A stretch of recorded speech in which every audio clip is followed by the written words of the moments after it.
iglesia en comunión. Lo que debemos hacer nosotros. Filipenses 1, versículos del 3 al 5. Doy gracias a mi Dios siempre que me acuerdo de vosotros, siempre en todas mis oraciones rogando con gozo por todos vosotros, por vuestra comunión en el Evangelio desde el primer día hasta ahora. Primera parte. Cuestiones previas. Muy bien, en realidad ya hemos contestado a las dos cuestiones previas que es necesario responder si es que queremos entrar al fondo de la cuestión y no solo tapar la herida, para resolver el problema de la falta de gozo y paz. Las dos preguntas son las siguientes. ¿A quién se dirige Pablo con esta carta? Primera. Y segunda, ¿qué condición les pone, si es que les pone alguna, para que lo que les está enseñando tenga éxito en sus vidas? Y las respuestas a estas preguntas son: primera, es una carta para los santos que están en Cristo, para los santos que estando en Cristo están también con sus pastores y diáconos. No se dirige a otros, se dirige pues a la iglesia en comunión. Y segunda, aunque no lo dice expresamente, la condición que Pablo pone es que hay que seguir todos los pasos para poder disfrutar de las promesas que están escondidas en Cristo Jesús. Todos los pasos sin saltarse ninguno. Así que hoy vamos a ver el siguiente paso.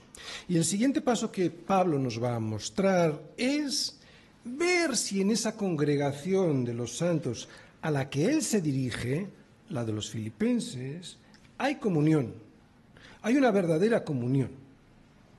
¿Y qué creéis que opina? Pues parece que dice que sí, porque está muy agradecido por ellos. Versículo 3, segunda parte. Doy gracias a mi Dios siempre que me acuerdo de vosotros. Está claro, aquí dice Pablo que está agradecido a Dios por la fidelidad de ellos, ¿no? Esa fidelidad que siempre le demostraron a Pablo. Por eso siempre se acordaba ya de ellos, y no me sorprende. Luego más adelante veremos en qué consiste esa fidelidad, ¿de acuerdo? Pero antes vamos a ver algunos de los buenos tiempos que Pablo pasó junto a la iglesia en Filipos. Buenos tiempos lo digo entre comillas, porque muchos de ellos fueron tiempos con sufrimiento, ¿verdad? Pero otros también disfrutando de buenos momentos. Pero siempre teniendo comunión con sus miembros.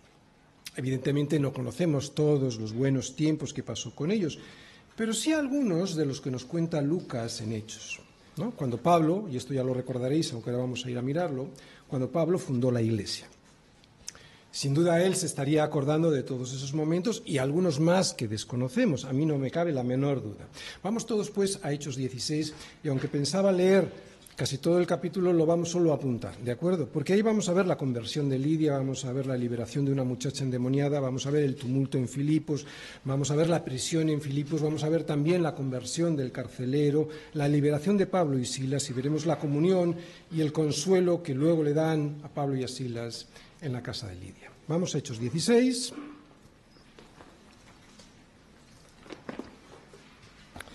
Y fijaros, desde el versículo 13, ahí viene la conversión de Lidia, ¿verdad?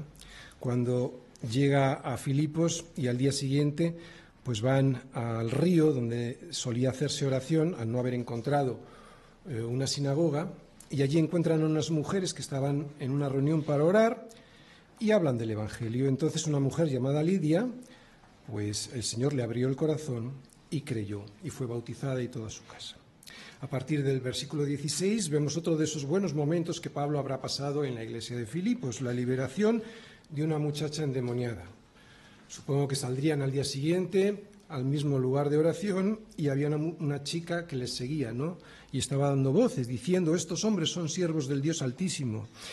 Y esto llegó a molestar a Pablo hasta que un día, pues entonces dijo al espíritu maligno que saliera de ella, y salió. ¿Qué es lo que pasó entonces? Pues claro, hubo un tumulto que se ve a partir del versículo 19, porque sus amos, al ver que habían perdido la ganancia con esta chica que adivinaba, pues se alborotaron, ¿no? Y entonces les acusaron de que eran judíos y que estaban alborotando toda la ciudad. Entonces, versículo 23, les meten en prisión. Es cuando vemos la prisión en Filipos. Y a partir del versículo 25, después de que ellos, Pablo y Silas, que les meten en prisión, y hay un terremoto, bueno, antes cantan y oran al Señor, hay un terremoto, se abren las puertas, Pablo y Silas permanecen, no se escapan. Entonces el carcelero, al ver esa actitud de Pablo y de Silas, y seguramente después de haber escuchado las canciones y las oraciones, les preguntó qué tenía que hacer para convertirse, ¿no? Entonces él les dijo que creyera en el Señor, y entonces se convirtió él y toda su casa. Luego, a partir del versículo 35, hay la liberación, cuando los magistrados se dan cuenta de que habían metido a Pablo, por lo que sea, se dan cuenta, les quieren sacar, y dice Pablo, no, por cierto, sino que vengan ellos mismos aquí a sacarnos, ¿no? Porque yo soy romano. Y entonces los magistrados se asustaron porque les trataron no como a romanos. Y yo luego, en el versículo 40, en la casa de Lidia, dice, saliendo de la cárcel, entraron en casa de Lidia y habiendo visto a los hermanos, los consolaron y se fueron. Estos fueron, pues, los primeros momentos que pasó Pablo, los buenos momentos de los que él sin duda se acordaría al escribir esta carta, de la iglesia en Filipos. La relación que tiene un pastor con su iglesia, con los miembros de su iglesia, es muy estrecha, y aún más la de un pastor fundador con los miembros de la iglesia que ha plantado. Tan estrecha es esa relación que muchas veces sus virtudes, las virtudes del pastor, se ven reflejadas en la congregación que pastorea, y claro, también muchos de sus defectos. Y aunque alguien crea que eso no tendría que ser así, porque lo que se debiera ver es a Cristo, en el fondo sí que es bíblico, pero si se da una condición. Pablo mismo les dice a los corintios, sed imitadores de mí, así, y aquí viene la condición, así como yo de Cristo. Y también le dice lo mismo a los filipenses en esta carta. Dice, hermanos, sed imitadores de mí y mirad a aquellos que así se conducen, según el ejemplo que tenéis de nosotros.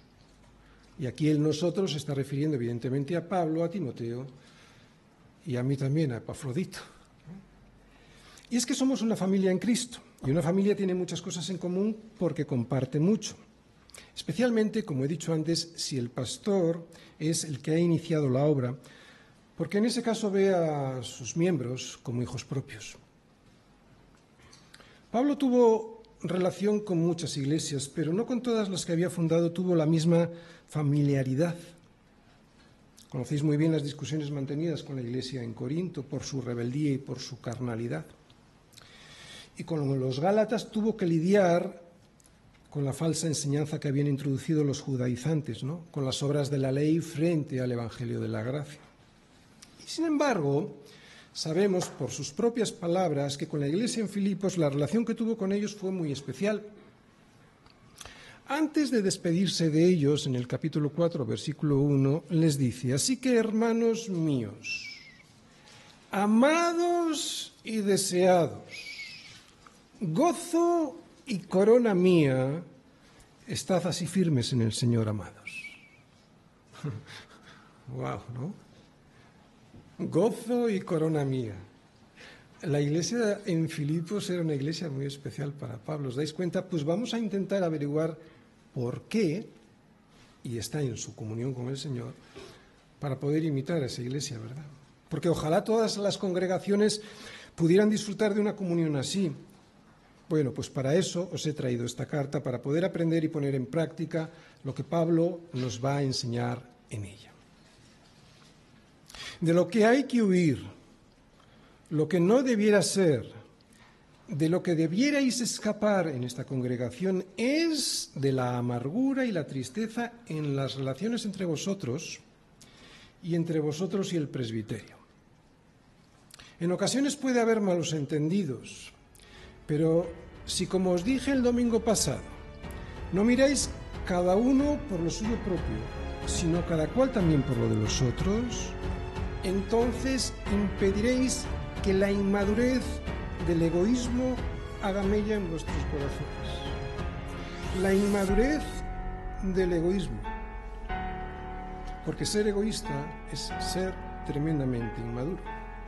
De hecho, si algo define a los niños es su egoísmo.